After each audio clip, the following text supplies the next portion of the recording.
You're listening to Inside Public Procurement by Bonfire, a show celebrating the unique stories and heroic efforts of those on the front lines of public procurement. Each episode, we bring you the latest trends, tips, and real stories from procurement trailblazers like you, who work tirelessly to bring positive impact to the agencies and communities you serve. Together, let's elevate the field of public procurement to new heights.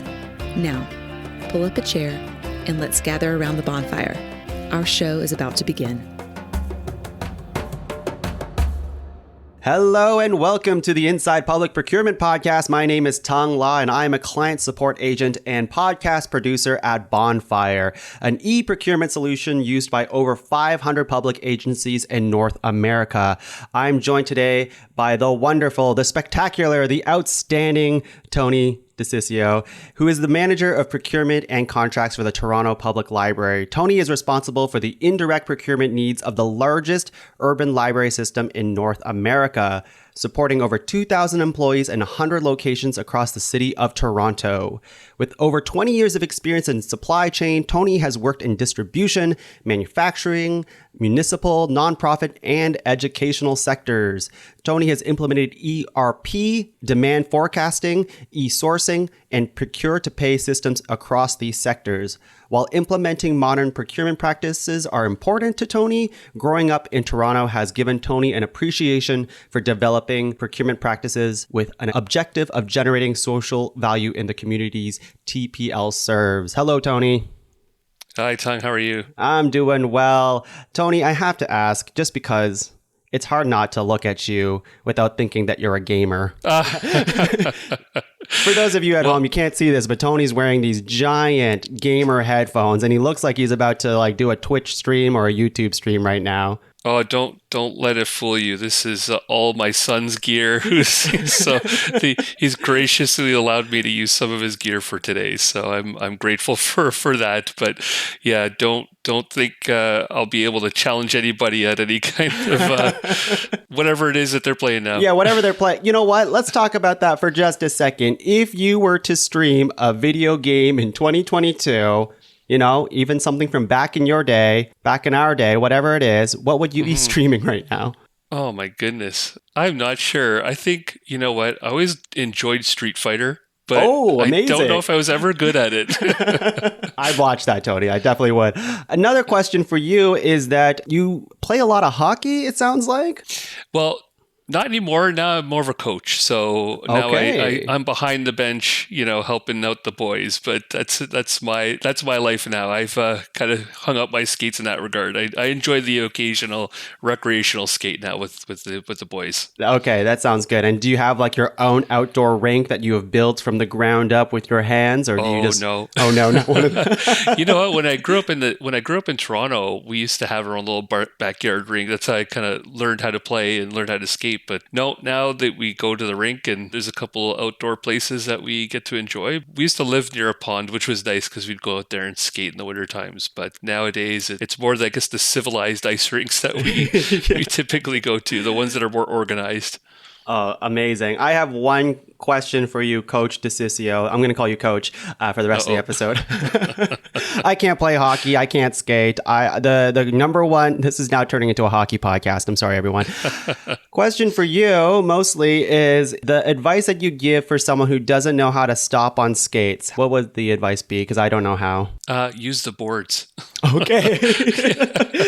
And I'm allowed to crash as hard as I can in the boards, or just slowly stop my body? Slowly stop your body. Just kind of let yourself kind of glide along the boards. And then when you're going at a speed that you're comfortable with, grab a hold. Tony, I have a lot of questions for you today, but before we get started into all of that talk, I want to talk about how you got started in procurement. Oh, I feel like I think a lot of people just kind of fell into it. So I started, so many years ago, working manual labor jobs and things like that in school in summertime. And then when school was done, I found myself working in a warehouse, working my way through, and then started taking more programs in supply chain and kind of worked my way into it. started off in the private sector as a supply chain analyst, doing inventory analysis and inventory moving and shuffling around for distribution organization. And then it just kind of went from there. Next step was into manufacturing, where I spent some time as a production planning type of role in a automotive manufacturing sector. And then I just went from there. I actually ended up going back to a company after my stint in manufacturing, back to distribution, and then I just landed in municipal government one time. I just thought, what the heck, I'm gonna apply. My wife's like, this looks like it's something that could, you might be good at. And I'm like, I don't know. I've never been in public procurement before, but gave it a shot and landed my first role as a procurement coordinator with a small township north of Toronto. And then from there, got into nonprofit and then the higher education sector, and just kind of worked my way through the different levels and different processes, and just kind of learning as I went. But I always say to my teams, thank goodness for collaboration, because I think that first step into public procurement was so wild. It was so different from what I was used to in the private sector.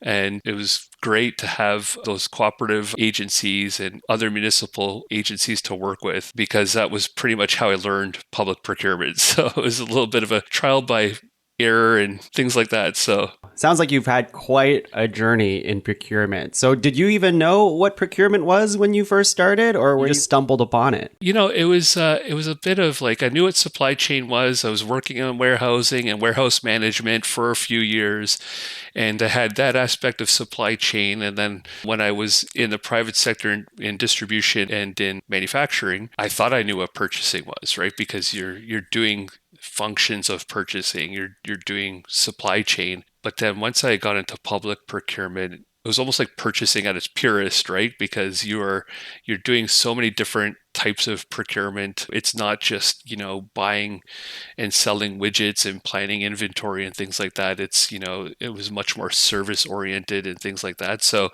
I think that's when I realized like just how in-depth procurement can get. Oh, yeah.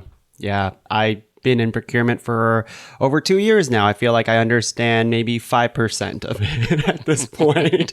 I'll get there. Tony, I have a lot of things to ask you today. Today's kind of a specialty episode, which I'm very excited that we have you here to talk about. And I'll start off by saying that Bonfire is releasing a new report called the Procurement Manager's Guide to Rapid RFP Creation. This ebook examines the RFP creation process, everything from when a request comes into procurement, from when the solicitation is posted, and how to streamline it with digital tools. So the goal of this podcast episode today is to take some principles outlined in the ebook and get an inside look into how they are practiced at Toronto Public Library with the help of you, Tony. So shall we get started then? Let's give it a go. Let's do it.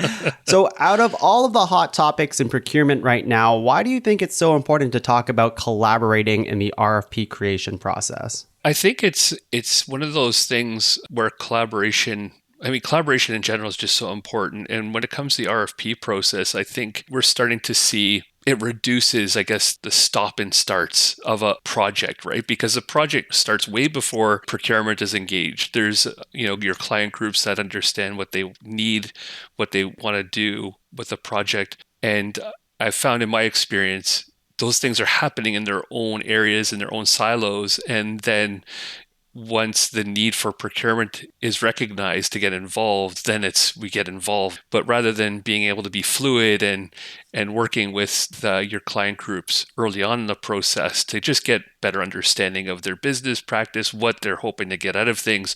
So you could, as a purchasing person, start to think about, okay, what kind of research can I do to help out with the process? Or what kinds of things are the project team going to need to understand in regards to trade agreement obligations and things of that nature?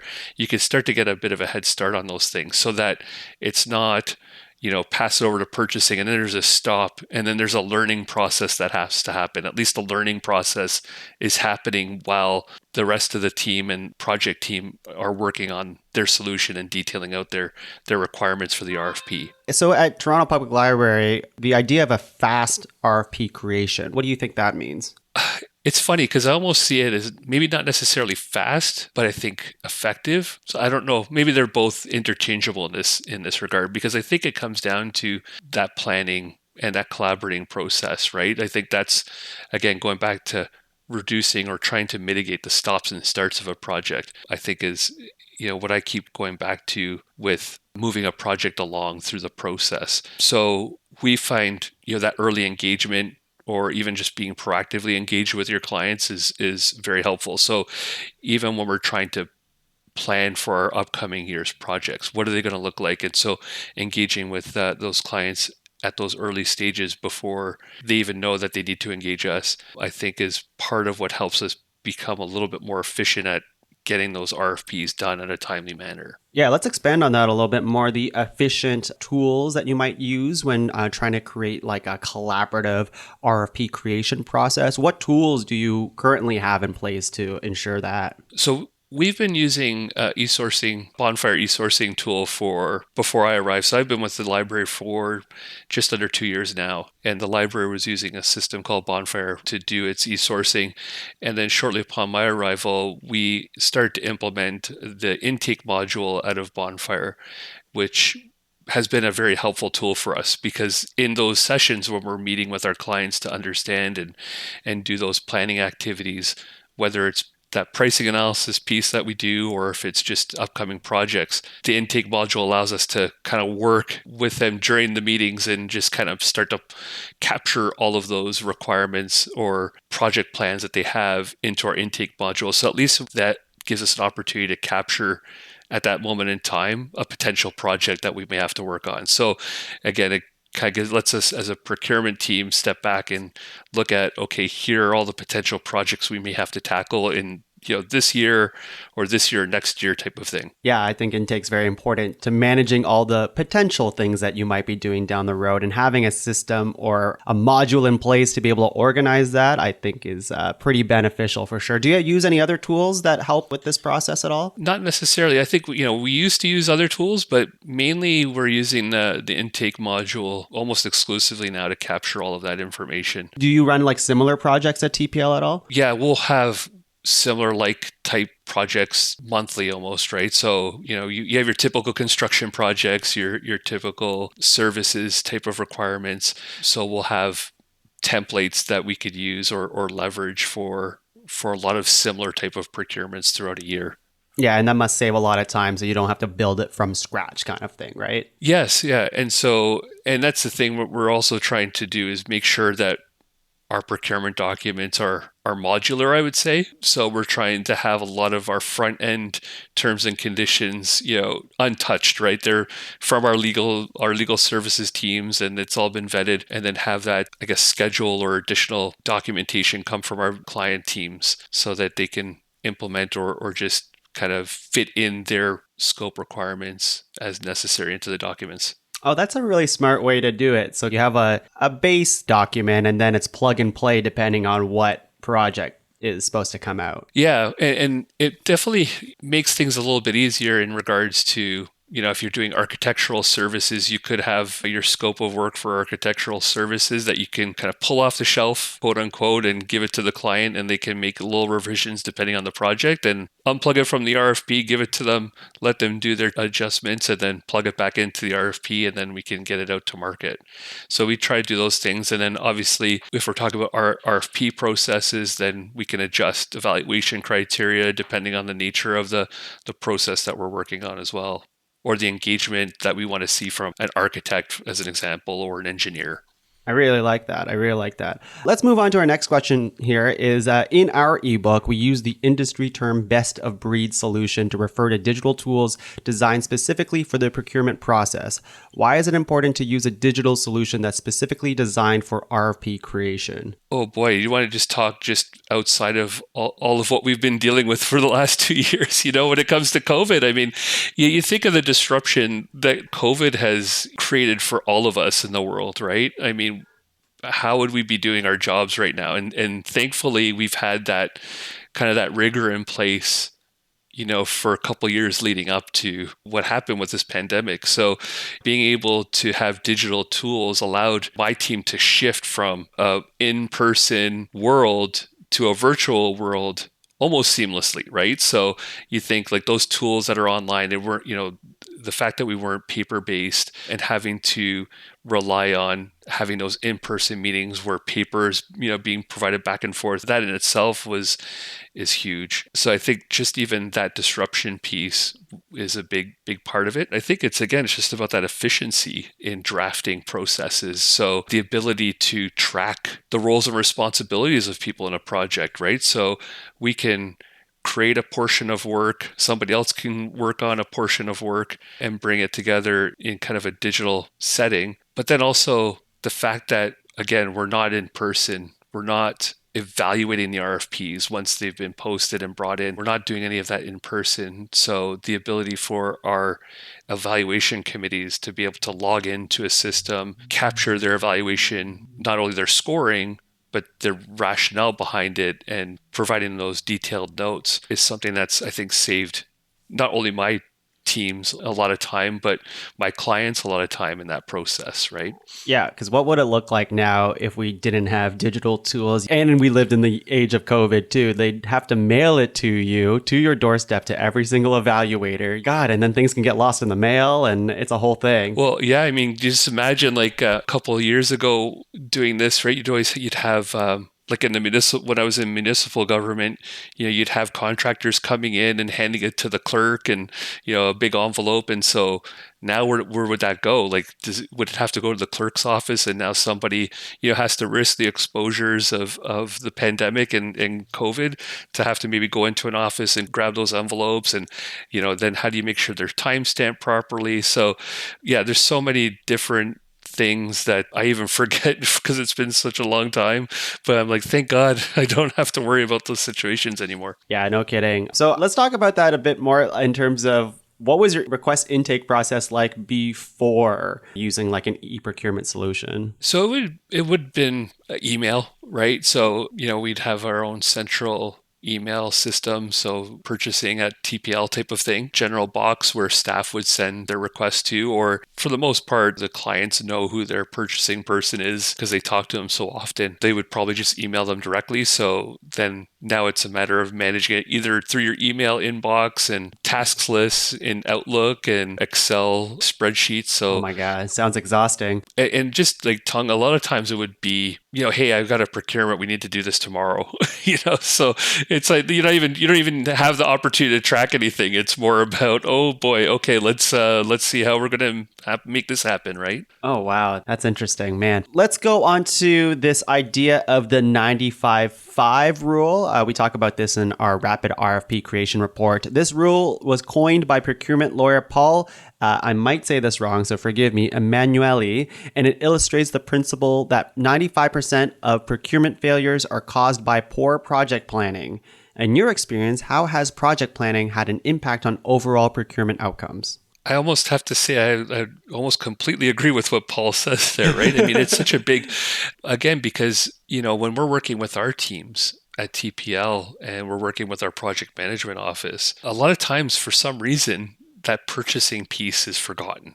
Like there's such a mindset towards the end goal of getting the project completed that when you think about critical path or project planning timelines, it's almost, I would say, forgotten sometimes that there's all these legislative requirements or trade treaty requirements that we just can't avoid when it comes to the purchasing process, right? That tends to get forgotten in the project planning process. So I think that's kind of where some of that comes from. I think from Paul's statement is that now, because again, I'm trying to put myself in the shoes of a project manager, they're mapping out the whole project and then all of a sudden, they're ready to buy something.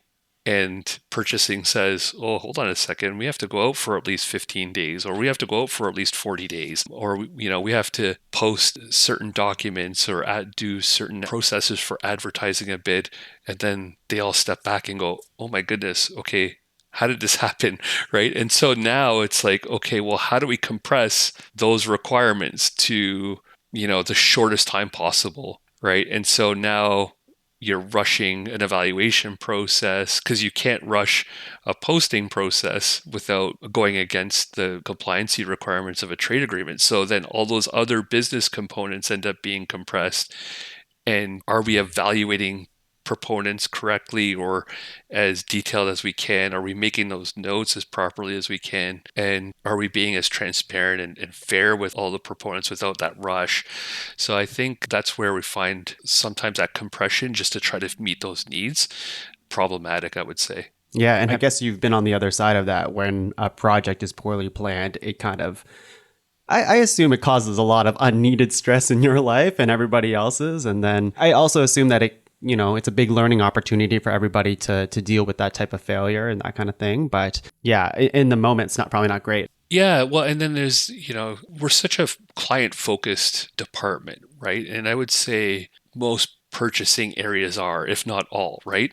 We have to have that client focus because we're providing a service to somebody who's providing another service to probably the member of public. So we're not necessarily the first ones that are impacting that public process or that public engagement, but we're affecting it. And so if we're disrupted through poor project planning or just, forgetting about certain processes, chances are another one of our client groups might be suffering because of that, right? Because now we're shifting priorities to try to meet the demands of one project and then possibly losing ground on another project. And so that could just snowball, right? So now you try to pick up the pieces of another project and then somebody else needs your help. So that's where I think it's such a key in the project planning phase to make sure you have all those timelines as accurate as you possibly can. Yeah, for sure. Last question for you, Tony, is how does your best of breed e-procurement and project planning contribute to outcomes beyond efficiency? I've found in the last couple of years for myself, the going beyond piece, I think it's about resources, resource planning, again, building credibility with your clients. So one of the things that, we're using that intake system for is not only for the capturing of projects, but it's also created a tool for us to engage our clients. And then they have something besides a spreadsheet to look at. And it's almost like effective just in the visuals, right, of doing that and working with them. And one of the big key pieces for us in being able to use that along with other tools that we use is now we're getting points of data that we're collecting data, not only from the RFP process itself, because we could see different KPIs when it comes to an RFP process. Like we can measure the timelines it takes us from posting a process to evaluating a process, how long it takes us to evaluate the process. So we can start to look at a breakdown of all these different areas and look at, okay, what is taking us the most amount of time? Let's isolate that and see if we can't figure out ways to improve that. But now you add in an intake piece to that. Now you're starting to see the ability to capacity plan better when you take the intake process and capturing all of those projects along with how long it typically takes you to complete a project. So we're actually able to use that to even build in business cases for, resourcing. Like, do we need more resources? What kind of resources do we need? Do we need it at certain times of the year? We know in procurement, it probably be relative to other purchasing specialists out there that, the beginning of the year could be really busy because you're trying to get all your tenders out for construction season. And at the end of the year, you have all those rush orders possibly to get, that budget spending done before fiscal's over. So, those things anecdotally in your head, but now you can capture those things in a way that's meaningful for management to be able to see and say, wow, Tony's just not saying these things. Like you could actually see them on paper with data points. So I think, being able to develop and improve and be more collaborative in a procurement process is one thing, but then being able to use the data to demonstrate needs with your management and with your client groups is another piece that we're definitely using our different tools to help us with. Right. And it's basically coming down to you're getting way more insight, more than you got when you just got a bunch of emails in your inbox. Yeah, because we weren't really doing maybe a great job of being able to track that before because you're just trying to get the project done, right? Like you're getting engaged at the last minute. So you're now just trying to rush around and get templates out to people and get the instructions on how to fill things out. And you're trying to move as quickly as you can to meet the client timelines. Whereas now there's that interactive piece where you're pre-planning and you're mapping them out, and then you're overlaying that with the information you already have with RFP processes. So I think that's where being a little bit more strategic and being able to use the data that's available to you to look at when you possibly could have some resourcing concerns or capacity issues, and then even negotiating with your internal clients over project timelines and understanding, again, like you're not getting that, well, there's that one-off project that's really important. Then again, another one-off project that's really important. Now you get to map them all out and say, okay, let's prioritize all these projects so we can hit them off one at a time and, based on our resources. Or say, okay, go to my director and say, hey, can we get a resource for a certain amount of time just to help us push through some of these projects? So I think those are all the things that are helping us with all these different tools that we have available to us now. Right. So it sounds like your workflow in general has changed. Maybe your approval workflow has changed in general too. And it's just opening up more options for you to do and play around with a bunch of different tools. Yeah. Mm-hmm. That's awesome. Okay, Tony, I think that's all the questions I have for you today, except what is the number one piece of advice you give to someone starting their career in public procurement? Oh, I would say engage with your colleagues out in the sectors, right? So get involved in different user groups. There's lots of user groups out there that you can be engaged with, and associations, your local cooperatives. I think those are big pieces to help you succeed. There's a lot of people out there that have done things before you've probably done them. So don't be afraid to reach out and find out those networks and start to make your introductions with those different professionals out there. That's great. My next question is, what is your second piece of advice for someone trying to start a career in hockey? Okay, I'm going to steal Wayne Gretzky's. You miss 100% of the shots you never take. So okay, all right. I'm going to pretend you said that and not Wayne Gretzky. Tony, thanks so much for speaking with me today. I think you said some incredible and valuable pieces of information today, and we really thank you for that. So for the people at home who want to find you and connect with you, how can they do that? Yeah, you could send me an email. I'm available at tdesciscio@tpl.ca. So it's TDESCISCIO. I know sometimes it's people go, how do you spell that? I'm glad you spelt it out, because I've seen your name a few times and now I know how to say it, but I would not be able to spell it. Yeah, but absolutely, feel free to send me an email and hopefully I can help out wherever I can. Thanks so much, Tony, for all of this today. You can find another episode of Inside Public Procurement next time. Thanks again for listening. And until next time, we'll see you later. Thank you. Procurement professionals like you are the lifeblood of public sector organizations, dedicated not only to supporting your agency, but the constituents you serve. That's why we've created the Inside Public Procurement podcast here at Bonfire, a unique place where you can share stories and discuss the topics that matter to public procurement pros. From digitization and the future of public procurement to ensuring a fair and transparent process, we're all about finding new strategies to help your agency succeed. Join us at gobonfire.com to learn more. You've been listening to Inside Public Procurement by Bonfire. If you like what you've heard, make sure to subscribe so you never miss an episode. And if you have an idea for an episode or want to come on as a guest, email us at hello@gobonfire.com. Thanks for tuning in. We'll see you next time.